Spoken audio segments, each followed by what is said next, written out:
Hello everyone. मेरा नाम दिव्यांशु है। आज मैं आप लोगों के समक्ष एक इम्पॉर्टेंट टॉपिक के ऊपर एक वीडियो लेके आया हूँ। CGPTDM 2023 गवर्नमेंट ने इसके लिए वैकेंसी अनाउंस करी है, जो कि एक ग्रुप पे पोस्ट है। ये आप सभी के लिए एक बहुत ही गोल्डन अपॉर्चुनिटी है गवर्नमेंट सर्विस को ज्वाइन करने के लिए। मैं अपने इस वीडियो की शुरुआत अपनी कुछ पंक्तियों से करना चाहूँगा जिसने मुझे लाइफ में बहुत मोटिवेट किया है। क्यों डरें ज़िंदगी में क्या होगा, कुछ ना होगा तो तजुर्बा होगा। तो ये वीडियो उनके लिए है जिन्होंने इस एग्ज़ाम का फॉर्म ऑलरेडी भर दिया है। अगर आपने फॉर्म नहीं भरा है तो आपसे रिक्वेस्ट है कि आप काइंडली इस वीडियो को स्किप कर दें, और अगर आपने फॉर्म भरा है तो काइंडली इस वीडियो को आप अंत तक देखिए। मैं अपने अनुभव से आपको इस एग्ज़ाम को क्लियर करने में हेल्प करना चाहता हूँ। मेरे बारे में मैं कुछ बता दूं। मैं IAS ऑफिसर हूं, working as assistant director in a central civil services cadre. I have done my graduation in mechanical engineering from DTU and मैंने गेट 2017 और 2018 में 8 और 3 रैंक हासिल करी है। इंजीनियरिंग सर्विसेज जो UPSC द्वारा कराई जाती है उसमें मेरी ऑल इंडिया रैंक 89 थी। तो ये एग्ज़ाम आपके लिए गोल्डन अपॉर्चुनिटी क्यों है? तो सेंट्रल गवर्नमेंट में अगर मैं आपको बताऊं तो सेंट्रल गवर्नमेंट में हम 2 लेवल में मुख्यतः अगर एंट्री बताएं तो 2 भागों में एंट्री होती है, लेवल 1 से लेके लेवल 7। ये आपकी BCD पोस्ट होती हैं, ग्रुप ए BCD। इसका एग्ज़ाम जनरली SSC द्वारा होता है।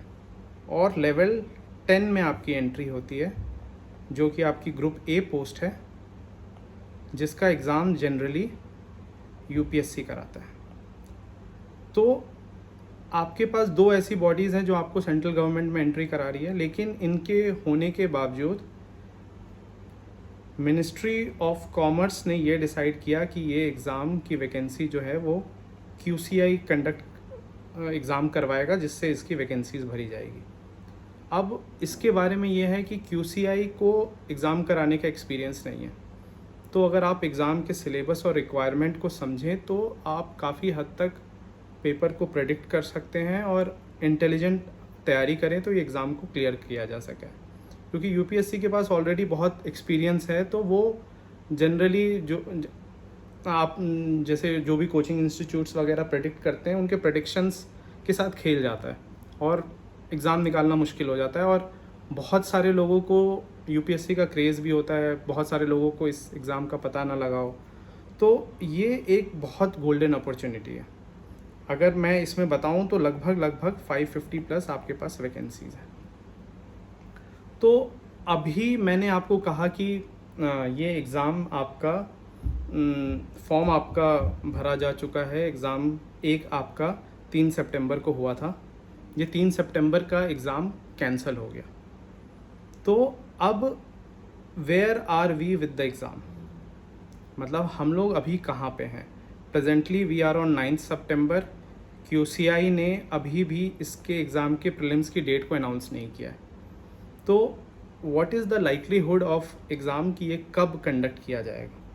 तो देखिए, जो QCI का पहला नोटिफिकेशन आया था उसके अंतर्गत 1 अक्टूबर को आपका मेंस का एग्ज़ाम होना था, मतलब लगभग 4 वीक्स के गैप पे। तो अब आपका प्री का एग्ज़ाम नहीं हुआ है, तो ऑब्वियसली मेंस का भी फर्दर पोस्टपोन होगा। तो अब आज की डेट में QCI ने वैकेंसी नहीं निकाली है, आज की डेट में QCI ने एग्ज़ाम का कोई शेड्यूल नहीं निकाला है। तो लाइकलीहुड जो है, अगर हम एंटिसिपेट करें तो ये एग्ज़ाम जो आपका प्रीलिम्स है वो 1 अक्टूबर से 15 अक्टूबर के बीच में आप एक्सपेक्ट कर सकते हैं। मोस्ट लाइकलीहुड है आपका 1 अक्टूबर को, बिकॉज इन्होंने 1 अक्टूबर के हिसाब से मेंस के लिए सेंटर बुक कर रखे होंगे। तो जब ऐसे एग्ज़ाम्स को कंडक्ट किया जाता है तो ये भी देखा जाता है कि कोई और एग्ज़ाम उस दिन तो नहीं पड़ रहा, सेंटर से अवेलेबिलिटी क्या है। तो 1 अक्टूबर को इन्होंने मेंस का एग्ज़ाम रखा। इसका मतलब ये है कि आपको 1 अक्टूबर के कोई अन्य एग्ज़ाम के चांसेस कम हैं और सेंटर्स भी अवेलेबल हैं। तो आप 1 अक्टूबर मान के चलिए। अगर आप इसमें 4 वीक्स ऐड कर दें तो ये आ जाएगा अप्रॉक्सीमेटली 29 अक्टूबर से 12 नवंबर। तो जब हम ऐसे एग्ज़ाम्स की तैयारी करते हैं तो हम वर्स्ट केस सिनेरियो लेके चलें कि हमारे पास कम से कम कितना टाइम है। तो सेफली हम प्रिज्यूम कर सकते हैं कि हमारे पास 1 अक्टूबर 2023 को प्रीलिम्स होगा और 29 अक्टूबर 2023 को आपका मेंस होगा।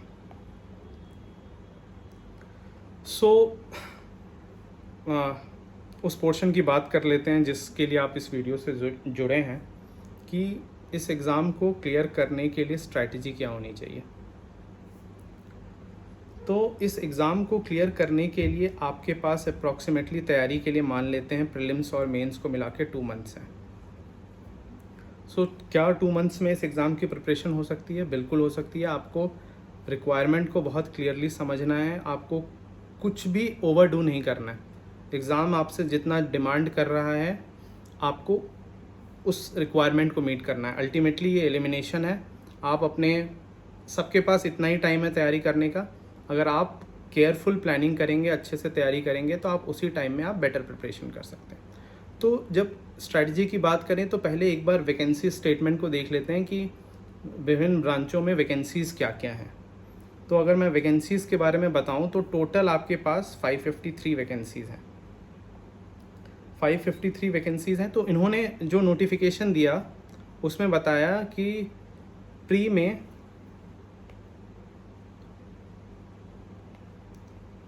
में आपके ये 20 टाइम्स लेंगे। तो अगर मैं किसी एक ब्रांच मैकेनिकल को पकड़ूं तो मैकेनिकल में इन्होंने टोटल जनरल की टोटल जो सीट्स बताई हैं, नॉट जनरल, टोटल 99, इसको आप 20 से मल्टीप्लाई कर दीजिए तो ये करीब 1952,000 इतने बच्चे इन्होंने सेलेक्ट करने हैं मेंस लिखने के लिए। अगर मैं जनरल वैकेंसीज़ की बात करूं तो 43 × 20 ये आपको 860, मतलब आपको प्रीलिम्स में टॉप 800-900 बच्चे में आना है।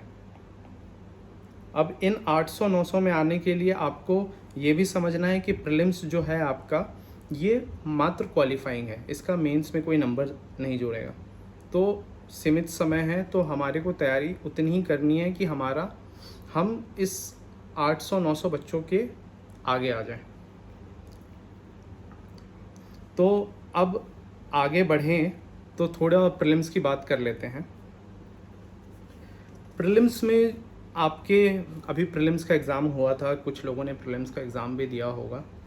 तो वो एग्ज़ाम दे कर के पेपर आप लोगों ने देखा होगा। तो उसमें 150 क्वेश्चंस पूछे गए थे, जिसमें जो इन्होंने नोटिफिकेशन में नोटिफाई किया था उसमें आपको जनरल इंग्लिश 15 मार्क्स की आनी है, verbal non verbal reasoning 30 marks का आना है, क्वांटिटेटिव एप्टीट्यूड 30 मार्क्स का आना है, जनरल नॉलेज और करंट अफेयर्स 30 मार्क्स का, जनरल साइंस 30 मार्क्स का, आईपी लेजिस्लेशन वीपो रिलेटेड ट्रीटीज़ जो हैं वो 15 मार्क्स का आना है। तो हमारे पास ये 5-6 सब्जेक्ट्स हैं, ठीक है। आपके पास 150 क्वेश्चंस हैं अटेम्प्ट करने के लिए, 120 मिनट्स है, मतलब पर क्वेश्चन अप्रॉक्सीमेटली 50 सेकेंड्स। मतलब अगर इतने क्वेश्चन अटेम्प्ट करना, मतलब जब इस तरीके का एग्ज़ाम है, ये पूरा क्वेश्चन अटेम्प्ट करना बहुत डिफ़िकल्ट है, बिकॉज कई क्वेश्चंस होंगे जो आपको ट्रिक करेंगे। आपका 2 से 3 मिनट, इवन 5 मिनट अगर आप केयरफुल नहीं रहे तो आपका इतना टाइम ऑक्यूपाई कर सकते हैं। तो इसमें आपके जो स्ट्रेंथ्स हैं उसको आप इतने कम टाइम में आप उन्हीं पे काम कर सकते हैं। तो मैं एक बार ज़रा टॉपिक वाइज हम लोग बात कर लेते हैं। जैसे जनरल इंग्लिश है, तो जनरल इंग्लिश जो है ये आप 1 महीने में तो इसमें आप कुछ ज़्यादा कर नहीं सकते। ब्रूटली ऑनेस्ट मैं हो रहा हूँ आप लोगों के साथ कि अगर आपकी जनरल इंग्लिश अच्छी है तो है, नहीं है तो आप उस पर ज़्यादा वर्क नहीं कर सकते। अब ये नहीं कि जनरल इंग्लिश का पूरा ग्रामर का आप बुक ले करके बैठ जाएं। तो इसके लिए आप बेस्ट क्या कर सकते हैं, आप प्रीवियस ईयर क्वेश्चंस को प्रैक्टिस कर सकते हैं, ठीक है। आप बोल चाल में कई चीज़ें, जब सेंटेंस करेक्शन होता है तो आप सेंटेंस, अगर आप इंग्लिश में आपने चीज़ें पढ़ी हैं तो आपको पढ़ के भी पता लग जाएगा कि यहाँ पॉसिबली एरर है। उससे ज़्यादा आप 1 महीने के टाइम में नहीं कर सकते। अगर यही आपके पास 1 साल होता तो हमारी स्ट्रैटेजी अलग होती। अभी 1 महीने है तो 1 महीने के लिए यही स्ट्रैटेजी है कि आप प्रीवियस ईयर क्वेश्चंस करिए। इससे ज़्यादा आपको करने की ज़रूरत नहीं है। 15 क्वेश्चंस हैं तो 15 में इसमें आप 8 से 9 इतना टारगेट करिए कि इतना आप कर लें। फिर है हमारे पास non verbal and verbal reasoning, ठीक है। इसके 30 क्वेश्चंस हैं, ठीक है। अब इसमें इम्पॉर्टेंट क्या है, इसमें इम्पॉर्टेंट है सीरीज़, जिसमें letter series, number series, symbols वगैरह हो जाते हैं, कोडिंग डिकोडिंग हो जाएगा, ठीक है। डायरेक्शंस के प्रॉब्लम हो जाएंगे, डायरेक्शंस, ठीक है। क्लॉक के प्रॉब्लम हो गए, कैलेंडर के प्रॉब्लम हो गए, पजल्स हो गए, ठीक है। तो इस तरीके के क्वेश्चंस हैं। तो अगर आपका एक इंजीनियरिंग बैकग्राउंड है तो आप इस सेक्शन में आपको बिल्कुल दिक्कत नहीं होनी चाहिए और ये आपके स्ट्रेंथ कैटेगरी में आएगा।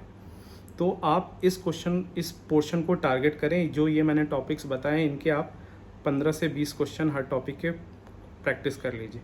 तो हर टॉपिक के अगर आप 15 से 20 क्वेश्चन करेंगे तो 1 घंटा समय दे दीजिए, तो ये आप 5 से 6 घंटे में आप इसको तैयार कर लेंगे, ठीक है। इस 35 क्वेश्चन में आपको टारगेट करना है करीब 22 से 25 क्वेश्चन आपके सही होने चाहिए, ठीक है। फिर उसके बाद आप आ जाइए क्वांट में। क्वांट अगर आप इंजीनियर हैं तो आपके लिए क्वांट इजी होगा, ये भी आपके स्ट्रेंथ वाले टॉपिक में होगा। इसके आपके 30 क्वेश्चंस हैं। इसमें आपके कुछ टॉपिक हैं वो HCF LCM आपका स्ट्रांग होना चाहिए, आपका टाइम एंड वर्क का क्वेश्चंस आते हैं वो स्ट्रांग होना चाहिए, प्रॉफिट लॉस आपका अच्छा होना चाहिए, ठीक है। फिर आपका सीक्वेंस, लॉग, ये सब बेसिक जो कुछ टॉपिक्स हैं ये आपके तगड़े होने चाहिए, ठीक है। और इसमें करीब आपके अगर इस तरीके से क्लासीफाई करें तो आपके 14 से 15 छोटे छोटे टॉपिक्स बनेंगे। हर टॉपिक को आप 1 घंटा दीजिए, तो ये आप अप्रॉक्सीमेटली चलिए इसमें 20 घंटे 20 आवर्स अगर आप सैटरडे संडे में आप इसको कंप्लीट कर सकते हैं। और फिर इसमें आप प्रीवियस ईयर क्वेश्चंस प्रैक्टिस कर लीजिए। तो ये भी आपके स्ट्रेंथ जोन में है। अगेन इसमें भी आपको 22 से 25 क्वेश्चन टारगेट करना है, ठीक है। फिर उसके बाद हम आते हैं general science. Again engineering background students या किसी के लिए भी ये 9th और 10th लेवल का साइंस है। और इसके लिए आप ल्यूसेंट को पढ़ें, ठीक है। उसके टॉपिक्स को रिवाइज करें अच्छे से, उसके बाहर क्वेश्चन आएगा नहीं, ठीक है। और ये आपके इसमें कितने क्वेश्चंस हैं, इसमें आपके 30 क्वेश्चंस हैं। तो 30 क्वेश्चंस में सपोज़ अगर इंजीनियर हैं तो एक सेकेंड, इसको ज़रा छोटा कर देते हैं। तो अगर इंजीनियर हैं तो अगेन इसमें भी आपको 20 से 22 क्वेश्चन करेक्ट कर लेना है, ठीक है। मैं मान लेता हूँ बायो थोड़ा आप लोगों के लिए डिफ़िकल्ट हो जाएगा 1 महीने में करना। तो और फिर एक हमारे पास current affair general knowledge.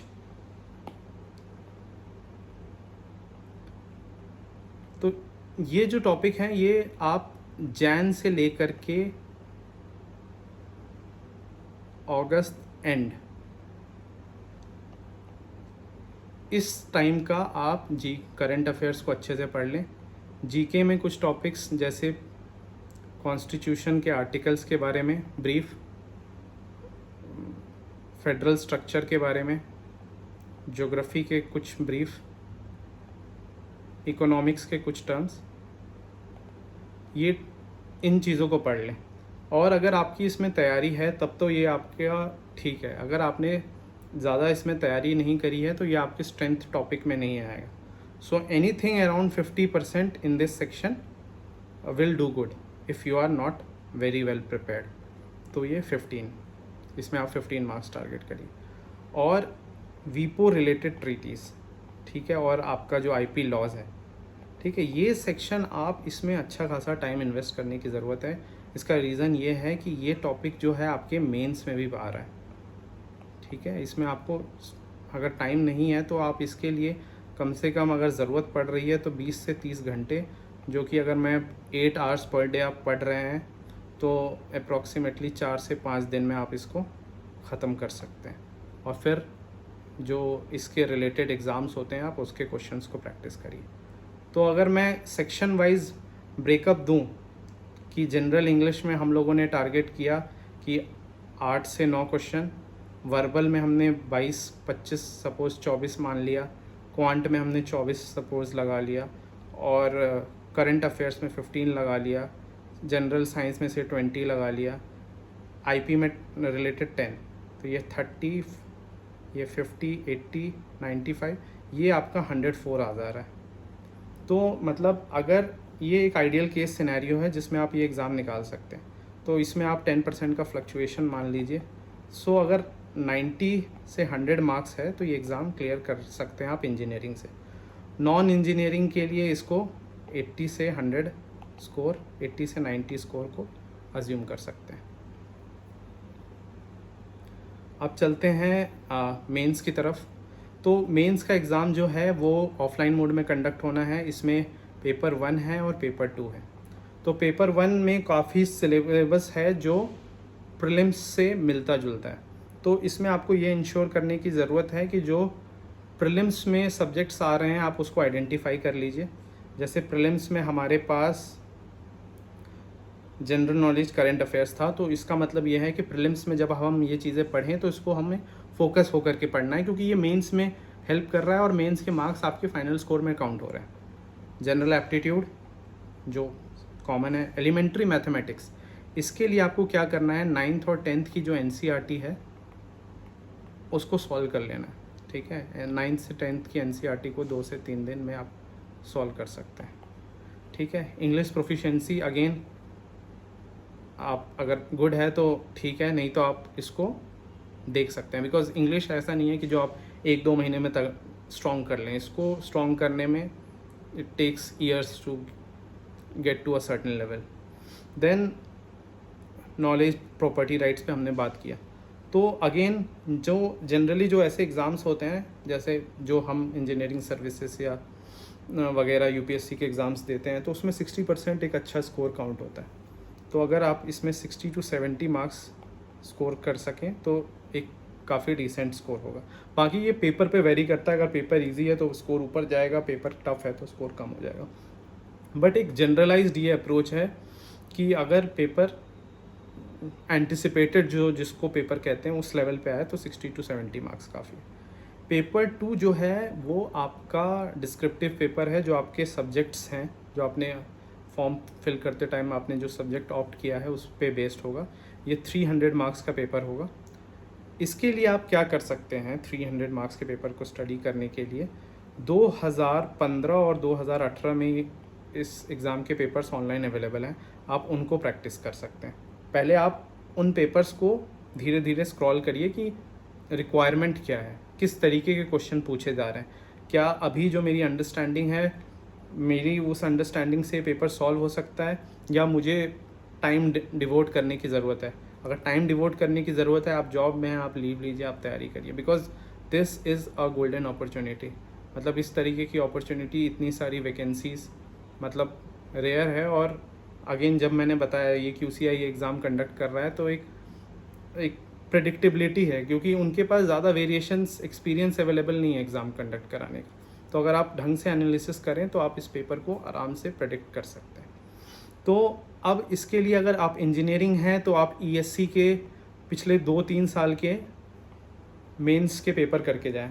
Again मैं इसलिए बोल रहा हूँ बिकॉज जब वो पेपर सेटर्स के पास जाएंगे तो उनके पास एक्सपीरियंस नहीं है, वो रीसेंट एग्ज़ाम्स से पेपर उठाने की कोशिश करेंगे कि आपके हमारे क्या जो UPSC कंडक्ट करा रहा है, सिविल सर्विसेज करा रहा है, इंजीनियरिंग सर्विसेज करा रहा है, इसके मेंस में कैसे कैसे क्वेश्चंस आए हैं, वो 2-3 साल के क्वेश्चंस को मिक्स मैच करके आपको रख देंगे। इनके क्वेश्चंस देखिए, इनके क्वेश्चंस में ये अपने जो इन्होंने पिछले 2 साल में पूछे हैं इसमें वो ये थोड़ा बहुत वेरिएशन कर सकते हैं। ठीक है, फिर उसके बाद इम्पॉर्टेंट है, अगर आपके सिलेबस में डेरिवेशंस हैं तो आप उस डेरिवेशंस पे फोकस करिए।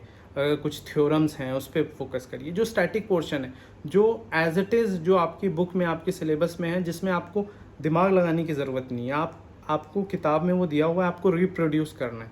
ठीक है, for those who are appearing for mechanical engineering, मैं इसके लिए आपको एक वीडियो बनाऊँगा। मैंने अपने IAS के एग्ज़ाम के लिए एक अलग से नोट्स बनाए थे, so I will provide you those notes. अगर इफ़ यू रिक्वायर, आपकी जो भी रिक्वायरमेंट्स हैं आप अपने कमेंट्स में लिख दें, उसके accordingly we will work forward. तो ये मैकेनिकल इंजीनियरिंग का एक मैंने कुछ सिलेबस डाउनलोड किया कि मैकेनिकल इंजीनियरिंग मैकेनिक्स है, थर्मोडायनेमिक्स है, कुछ कुछ ऐसी सब्जेक्ट्स देख रहा था मैं। तो ये आपका जो इंजीनियरिंग सर्विसेज का सिलेबस है उसका 50 to 60% मैं कहूँगा कि 50 to 60% है। फिर मैंने आपको मतलब अगर आपके पास नोट्स नहीं बने हुए हैं, ये मेरे एग्ज़ाम टाइम के नोट्स थे कि मैं कुछ भी अगर मान लीजिए फोरियर लॉ ऑफ कंडक्शन है तो मेरे पास फार्मूले लिखे हुए हैं, इसका मतलब क्या है, ये कैसे डिराइव हुआ, ये सारी चीज़ें मतलब जो मेरे सिलेबस में वर्ड्स लिखे हुई हैं।